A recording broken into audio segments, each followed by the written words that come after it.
chances when you think that you lost. Oh, I will take your hand and we'll rise up from the dust.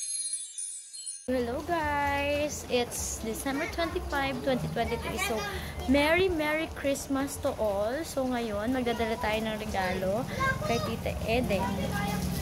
Dahil siya manalo sa Simpleng Hiling episode number 2. I am very thankful to my mom here. Ayan, siya yung ating Santa Claus ngayon.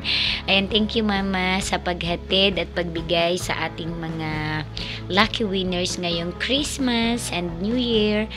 I am so thankful as well to my cousin, especially to Daisy Mago, sa aking pinsan na palaging nananalo dahil grabe, number 1 supporter ko to sa YouTube. So, thank you so much Daisy Mago.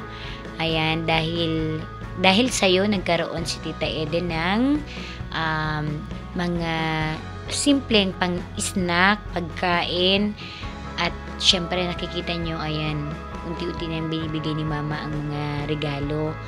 At natutuwa naman si Tita Eden, nakikita natin na excited siya na makita lahat ang mga binibigay ni mama. Si Tita Eden po ay kapatid ng aking ama. At kung nakikita ninyo, noon pa man ay isa siya sa palaging nasasama dito sa mga videos ko na ina-upload dahil siya ay kasama ng aking lola. But for the meantime, ang lola ko ay nasa Manila pa. So si Tita Eden na lang yung mag-isa na nakatira sa bahay.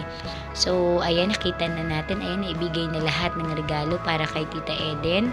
So hindi ko alam kung paano, but syempre, ayan, nakikita mo, nakatitig lang si Tita Eden sa mga binigay natin.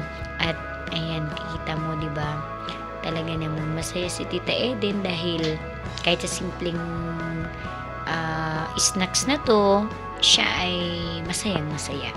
At dahil yun sa'yo, Cheng, thank you so much, Cheng. At si Tita Eden po ay may mental illness. So hindi po siya makapagsalita pa, pero napakabait po niyan at talagang mahal-mahal namin yan. So, Tita Eden, I love you! At thank you!